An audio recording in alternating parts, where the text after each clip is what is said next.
Hey, what's cracking? Hope this video finds you doing well. Hope this video finds you on top of the world.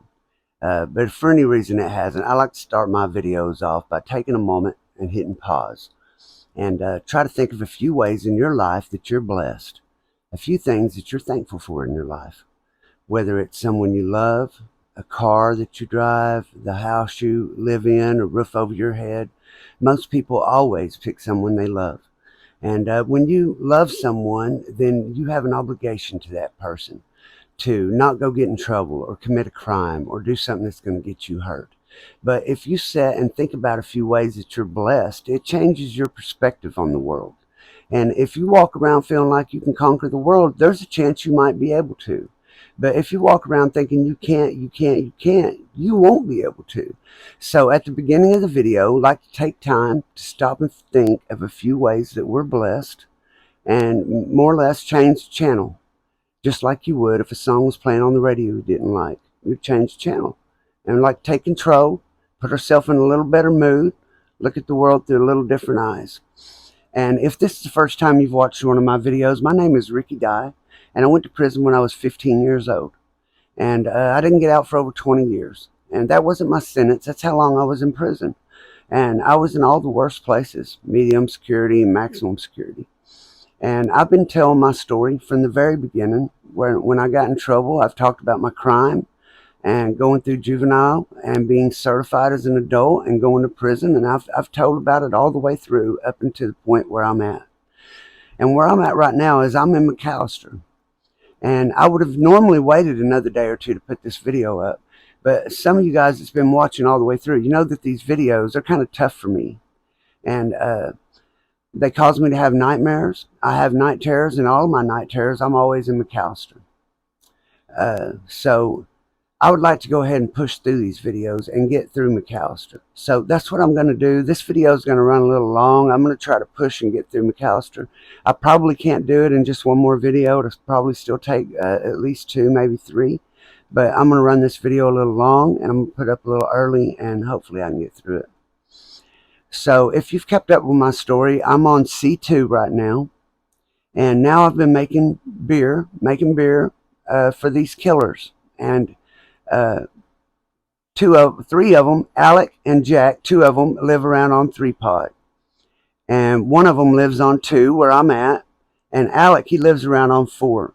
Now, the reason I'm able to tell you these videos, I won't tell people's names and everything. I don't put people's business out there. But the people I'm talking about, I know that they wouldn't mind me telling this story if it would help somebody. And some of them are dead. So, you know, it wouldn't matter to them anyway. So the people who run this unit are Alec and Danny, Head, and Jack. Okay, these guys are straight up killers, and everybody knows it. They're the ones when you're up on orientation. These are the guys you hear about. These are the guys the stories are about. Every one of them are killers. They've all killed people, and everyone's afraid of these guys. And in my nightmares, I'm always in McAlester every single time. Okay, so you're there. If you can picture yourself there with me, man. We're in a cell, and if you haven't watched the video, the cells are set up like this. There's a steel door. You're in a concrete cell, and it's around 6 by 9 feet. And in this cell, on one wall, there's 2 steel shelves that come out of the wall, more or less, that you sleep on for beds. Your mattress is about 4 or 5 inches thick, made of real hard cotton. On across from the beds, you have a smaller steel shelf that you use for a desk, and a smaller one even yet that you set on while you use that desk. In there, there's a steel toilet that has a sink connected to it. It's all one piece, a steel sink and toilet. And if you want to use that sink for a bath, then you can roll up a piece of toilet paper. The sink drains into the toilet. Stuff it in that little hole, and you can fill that sink up with water by holding that button down. It doesn't have turning faucets. You have to hold the button down, and you can fill it up. And now you imagine we sitting in that room all day, every day, and that's all we do. And you don't have nothing but bad thoughts. You sit there. The only thing you have to look forward to is mail call around 4 or 5 o'clock. Someone might write you a letter. That's the only thing you have to look forward to. A couple days a week, Friday and Saturday, someone could come and visit you for an hour back then. Now you can only visit through a glass, but back then you could visit sitting down at a table across from each other, and I've discussed that in another video. So that's it, man. Me and you sit in a cell all day, every day. Nothing to look forward to. If we're lucky, one of us has a TV or a radio. If you're on level 2, you can have a TV or a radio. If once you get to level 4, you can have a TV and a radio. But you can only have one or the other while you're on level 2. So we're sitting in there. You got a pair of scrubs, some boxers and t-shirts, and your underwear and a pair of flip-flops. And that's it. A Bible. One of us have something we can watch, and that's it. Just sit there and watch. You don't have cable. You just have whatever's on the antenna. If you go to try to look out the window, it has wire mesh over it and some bars. And when you look out the window, all you can see is a concrete wall. You can't see anything. So you are literally locked away from the world. One of my fears while I was there is, what if something happened, nuclear war set off or some big war? What would they do? Just leave us there, I guess. You can't get out of there no matter what.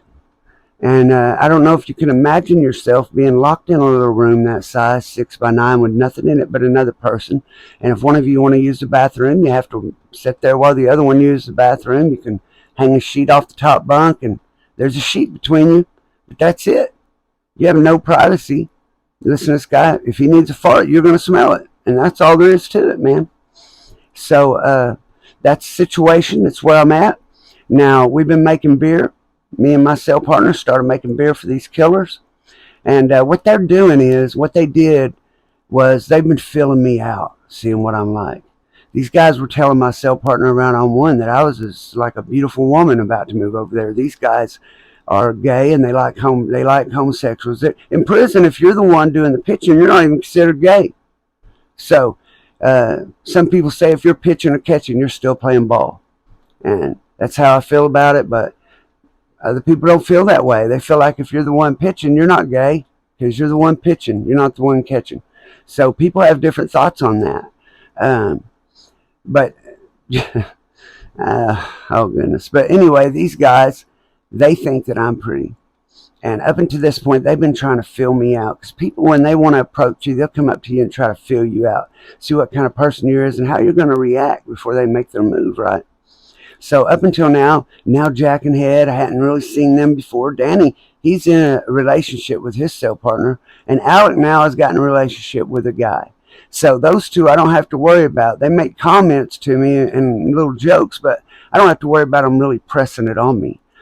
But Jack, he has a guy in his cell that I hear he's in a relationship with this dude. I'm not sure, but something's going on. That guy's about to leave. He's leaving to a medium security or something, so Jack's not going to have a cell partner.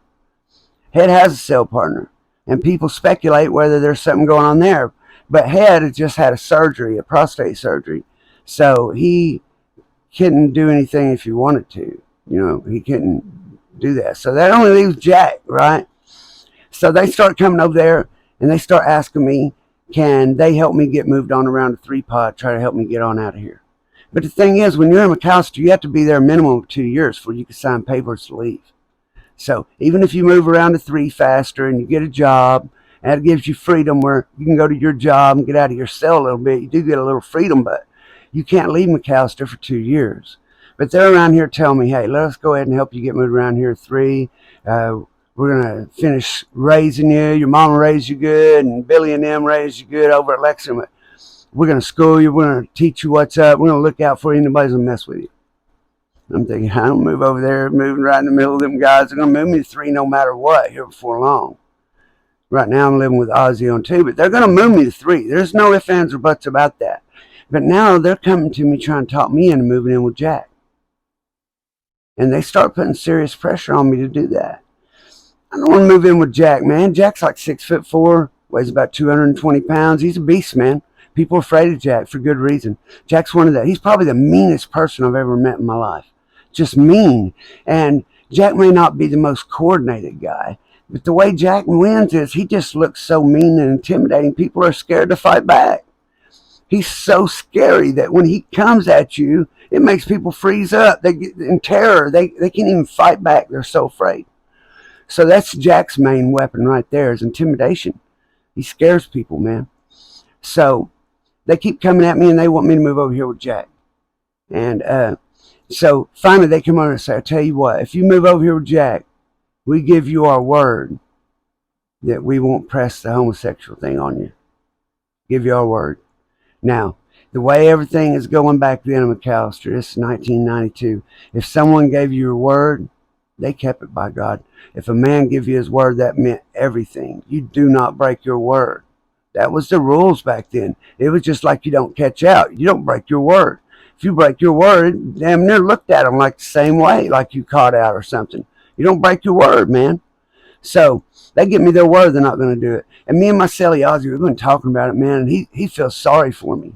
He's feeling sorry for me. I'm this young kid. He's got to where he likes me, and he sees these guys, man. They're steadily pressuring me, steadily pressuring me, steadily pressuring me. He don't know what to tell me to do because they're going to move me around there no matter what. There really is no way of getting around all this. I can get them to move me around there with someone else, and they just randomly put me in a cell with someone, but that dude's not going to have my back against these guys. Everyone is afraid of these guys. They're the ones running things. So no one, I don't know anyone here. No one has a reason to stick their neck out for me, but no one's going to anyhow against these guys. No matter what, everyone is afraid of them, and me included. But no one's going to stick out for me, little kid, over these killers over here. It's just not going to happen. So once again, I stay up every night being afraid of what's going to happen, scared to death. These guys don't know what to do. So finally, I just pumped my little heart up, and I decided, you know what? It's going to happen. I'm not going to run from it. Y'all give me your word you ain't going to push that stuff on me? Yep. All right, I'll move over there. So next thing I know, they move me over there. They put me in the cell with this other guy while I'm waiting to get moved with Jack.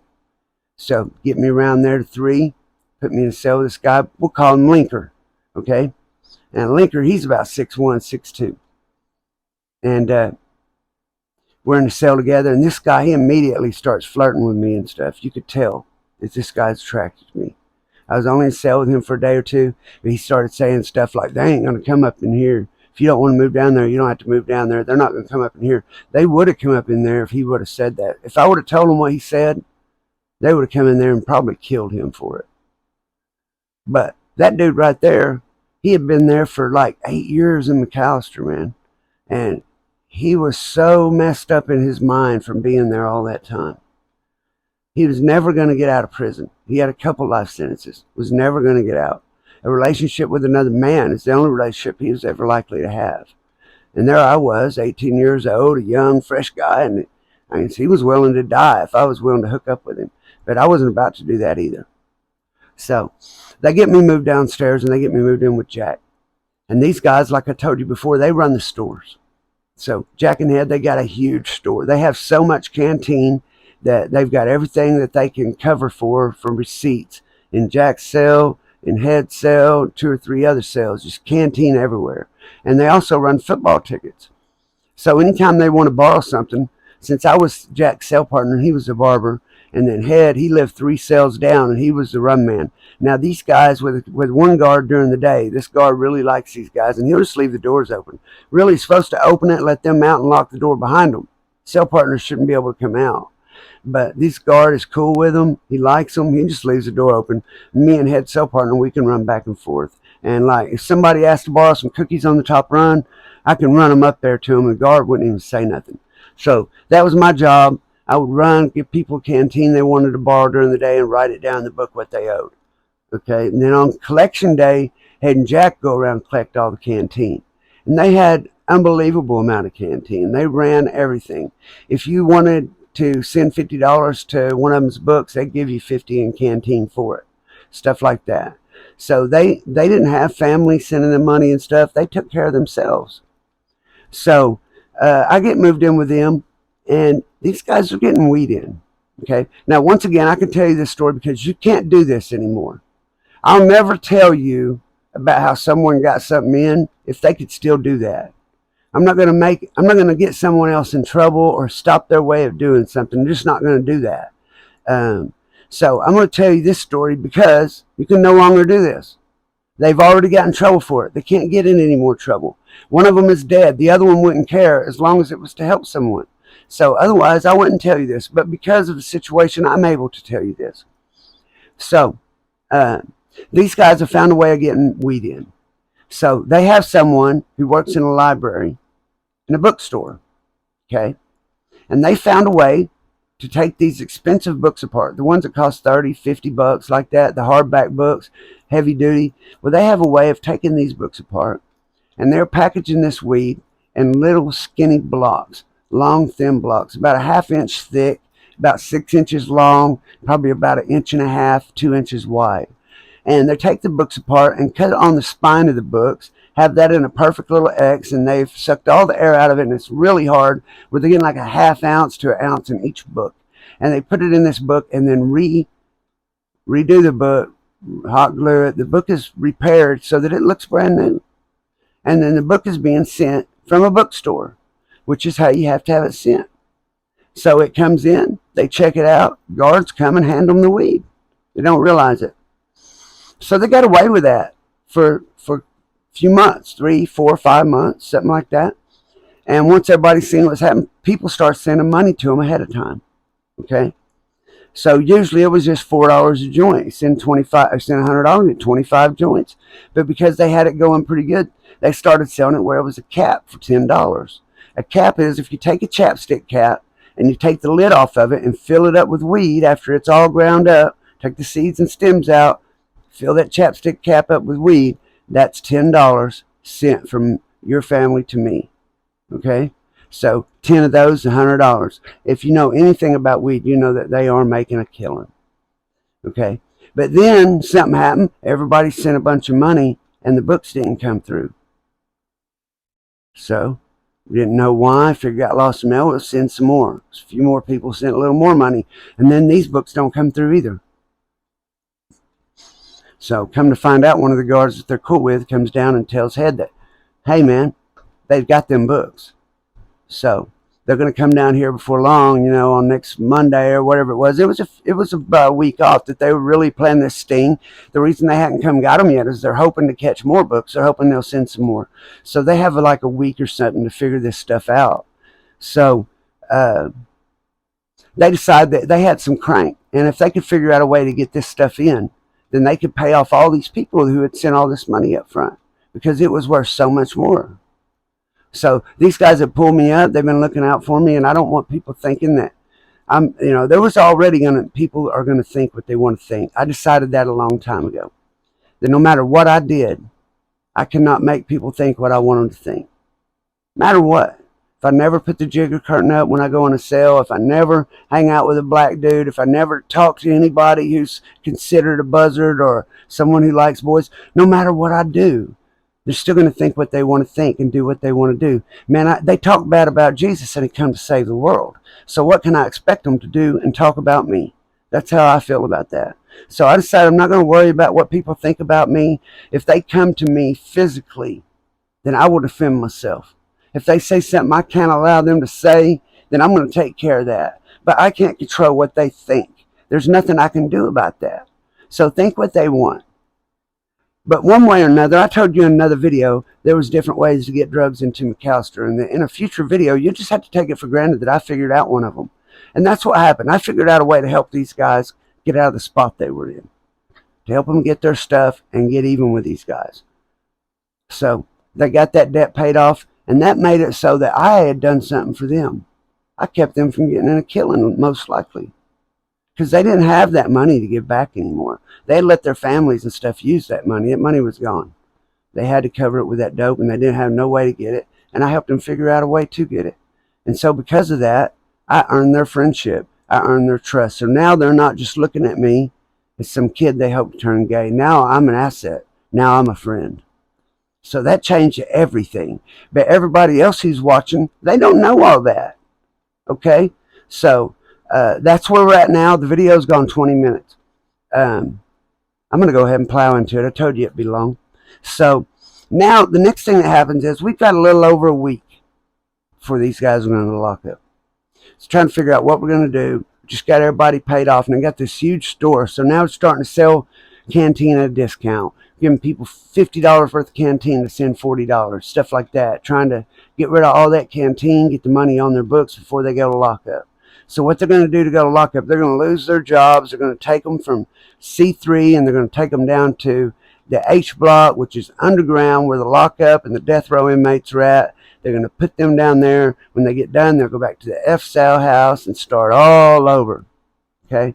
So it'll be a long time before they ever get these jobs and have the run like they had running things again like this. So we decided that I'm going to move down there with head cell partner, put us in the cell together. All right, until something happens that I end up getting out of here. I haven't been here quite a year yet. It's been around 9-10 months, I think, at this point. So right before they end up getting locked up, there's this guy, and we'll call him John. And John, Head likes John. He's a younger guy. He's in his early 20s. Because of his crime and how much time he had, he got sent to McAlester. He never had a chance at a medium. He was a real good-looking guy in his early 20s. And he worked over at medical. So he was around the nurses and stuff, female nurses, and all of them were sweet on him. And there was word that he was messing with one and another one was jealous, and there was stuff going on there. And he was a real good-looking guy. He exercised all the time. He had a real good body, you know. He was pretty cut up. And his name was John, and he would come over and borrow things from Head sometimes. And Jack couldn't stand him. Jack couldn't stand him. So right before things come, they're going to get locked up and stuff. John come over, and he didn't have the money yet to pay, and he wanted to know if Head would let him send him some money later. And Jack didn't want to do it, didn't like him, was jealous of him when it came to Head for some reason. So Jack, he's flipping out on him, and Head, he's trying to stop him from tripping on John, saying, I'll deal with him, you take this money, I'll take that money. But Jack, he's tripping on him. So they start drinking homebrew. And Jack has drank some homebrew, and this guy got some Valiums in, and Jack's went over there and pressured this guy out of some Valiums. So now Jack is on homebrew and Valiums. Okay? And then this other guy had swallowed some balloons and got some crank in. So Jack's on that too. Homebrew, crank, and Xanaxes. I've never done crank, but they come over there to me trying to get me to let them put a little in my coffee. They're shooting it. They're shooting this stuff, right? There's no way I'm doing that. No way. And I'm seeing these guys shoot this dope, and their eyes get big, and they go, and it's tripping me out, man. I've never seen anybody do that stuff. So they end up talking to me and put a little in my coffee. It hits me, man. First time I've ever done any dope or anything. And I'm in McAlester with these killers, and it tripped me out, man. I'm sleeping on the top bunk. Jack's on the bottom. And next thing I know, man, here comes Jack from another pod from over toward one. And he's got blood all over his legs, all the way up to his knees, all over his hands and his arms, on his face. He's looking around everybody in the day room. There was a black dude out on the top run that just came back from the kitchen taking his shoes off and stuff, and there was a black dude on the phone, and he looked around and said, y'all want some? These dudes went straight to their cells and locked their door. Head sees him. Head comes out of his room, sees Jack screaming, comes there, gets him, takes him to his cell, start getting rid of the shoes, start getting rid of the socks, washing him off. He is tripping, man. He has just went over there, and he was at a cell talking to somebody. I told you that there's a beanhole next to the door. So he has got his hands like this, leaning down, talking to this guy through this hole. And John, who he has decided he doesn't like. Now, there's 3 cells down from the shower. Shower's right down here. The door is open for the shower. John was down there talking to this guy. Jack's here talking to this guy. John walks up, starts trying to talk to this guy through this hole with Jack standing there talking to him. He's talking over him. So Jack says, you better get away from here. You don't talk past me. So John, he don't want no trouble. He said, okay, man, I'll catch you later. But he talked past him again by doing that. Okay, I'll catch you later. Did it again. When he did, Jack catches him with an elbow. Bam! Knocks him back. He stumbles over to the shower door. Jack goes over, knocks him down in the shower, stomps him. He has got on a pair of Converse All-Stars. You know Converse All-Stars get them little thin flat bottoms. So when you're stomping somebody's head, you're feeling it, man, in your foot. He stomped him until his brain started coming out of his ears, man. That's what they said, that it was his brains. But he lived, but he was mentally, he was a vegetable for the rest of his life. So he went from 22, 23, he was in his early 20s, real good looking guy. And the next time I saw him a couple years later at Lexington, and he was alive. He was living on the medical unit on a cane. His fingers were all stained up from smoking cigarettes, and he couldn't hold a conversation with you. So they bring Jack into the cell with me, and I'm on this crank for the first time ever, and they get everybody locked down. We know they're coming to get him. They've got Head locked down in his cell. We're locked down in this cell, and he's up, and he's marching back and forth in this cell. And 1 minute he's going crazy saying, I should have killed him. He's a rat. I should have killed him. And he's saying what he did and how he stomped him and how he should have stomped him more. And then the next minute he's crying, telling me how sorry he is, putting his hands around me, hugging me, saying, I wish you would have been my son. I wish I had a son like you. You're a good boy, man. You're a good boy. And then he'd go tripping again. And I want to tell you that mentally that was the worst thing I've ever been through on that crank for the first time ever, with this guy tripping like this, on and off. I couldn't wait for him to come get him out of my cell, man. All I kept thinking was, what if at any minute he turns on me? What if he turns on me? This dude's 6'4", weighs about 220 pounds, and he's just mean, man. Mean. And I don't weigh but about 160 pounds. Probably 5'8", 5'9". I'm not going to have a chance in this little cell. The only thing I got is that, man, just hopefully being on all these drugs don't cause him to turn on me.